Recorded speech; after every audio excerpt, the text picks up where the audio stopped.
قدرت کی ہر چیز میں فائدہ ہی فائدہ ہوتا ہے، لیکن اگر جو حضرات بیمار ہیں، ان کو کوئی نہ کوئی مرض ہے، کوئی نہ کوئی بیماری ہے، تو وہ ان چیزوں کو، ان ٹوٹکوں کو، ان نسخوں کو، ان ٹپس کو استعمال کرنے سے پہلے اپنے ڈاکٹر سے ضرور مشورہ کر لیں۔ اگر وہ اس چیز کو کھانے کی اجازت، استعمال کرنے کی اجازت دیتے ہیں تو استعمال کریں، لیکن اگر وہ اس چیز سے روکتے ہیں تو ان چیزوں کو استعمال نہ کریں۔ لیکن قدرت کی ہر چیز میں کوئی نہ کوئی فائدہ ضرور ہوتا ہے، لیکن احتیاط کے طور پر اپنے ڈاکٹروں سے ضرور مشورہ کریں۔ السلام علیکم۔ قدرت نے کئی ایسی چیزیں پیدا کی ہیں جن کو انسان اپنی خوراک کا حصہ بنا کر کئی بیماریوں سے بھی محفوظ رہ سکتا ہے، اور اگر بیماریوں کا شکار بھی ہو گیا ہو تو ان کو خوراک کا حصہ بنا کر ان سے فائدہ اٹھا سکتا ہے۔ آج ہم آپ کو ایک ایسی چیز کے بارے میں بتانے جا رہے ہیں جو آپ کو ہمیشہ صحت مند رکھنے میں اہم کردار ادا کر سکتی ہے۔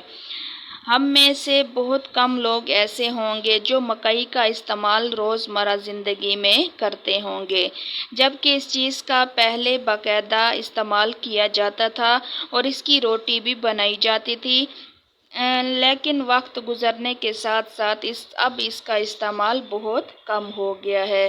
لیکن مجھے پوری امید ہے کہ آپ یہ ویڈیو دیکھنے کے بعد مکئی کے استعمال کو اپنی روزمرہ زندگی میں شامل کر لیں گے۔ تو مکئی سے ہمیں کیا کیا فائدے حاصل ہوتے ہیں، تو آج میں یہی بتاؤں گی۔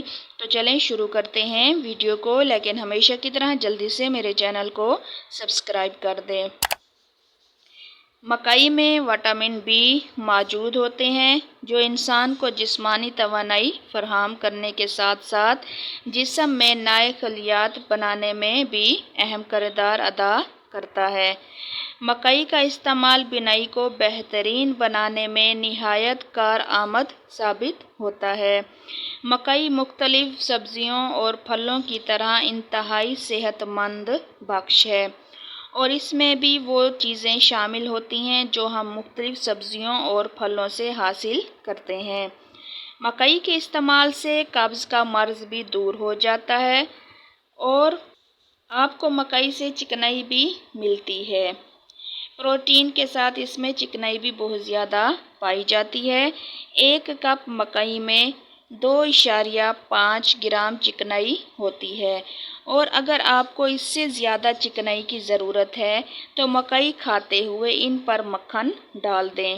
مکئی میں فائبر کی بھرپور مقدار پائی جاتی ہے۔ اس کے کھانے سے معدہ مضبوط ہوتا ہے۔ اس کے کھانے سے انسان بہت کم کھا کر بھی پیٹ بھر سکتا ہے، اور اس سے وزن بھی کم کیا جا سکتا ہے۔ مکئی یعنی چھلی نیم پختہ کوئلوں پر بھون کر کھائی جاتی ہے، جو نہایت لذیذ اور بھوک کو تسکین دیتی ہے، لیکن یہ کالا نمک اور مرچ لیموں کے بغیر کھانے سے ذرا دیر سے ہضم ہوتی ہے اور معدے میں فاسد مادے پیدا کرنے کا باعث بنتی ہے، لہٰذا اس پر نمک یا پھر کالی مرچیں لگا کر استعمال کریں۔ مکئی کے آٹے کی روٹی مقوی دماغ ہے اور اس سے خون صاف ہوتا ہے۔ اس کا آٹا پانی میں بھگو کر رخساروں پر ملنے سے کیل دانے دور ہوتے ہیں۔ ہاتھوں میں لگانے سے ہاتھوں کی خشکی اور ہر قسم کی بدبو زائل ہو جاتی ہے۔ لیکن ایک بات کا خیال رکھنا ہے، عام طور پر اس کا آٹا انسانی جسم کے تمام اعضاء کے لیے مفید نہیں ہوتا۔ مکئی کے آٹے کی روٹی دودھ یا گھی یا شکر اور گندم کے آٹے کو ملا کر پکائی جائے تو انسانی جسم کو بہت زیادہ فائدہ دیتی ہے۔ تو یہ تھے مکئی کے لاجواب اور بہترین فائدے، جن کو سن کر آپ کو بہت زیادہ حیرت بھی ہوئی ہوگی، اور فائدہ بھی ہونے والا ہے جب آپ اس کو استعمال کریں گے۔ اس کو دن میں ایک بار یعنی روٹی کے طور پر استعمال کریں، یا پھر بھونی ہوئی چھلی کے طور پر استعمال کریں، یعنی جس طرح بھی آپ کرنا چاہیں، لیکن دن میں ایک بار ضرور اس کو استعمال کریں اور اس سے فائدہ اٹھائیں۔ تو ویڈیو کو لائک کر دیں اور اپنے دوستوں کے ساتھ لازمی شیئر کریں۔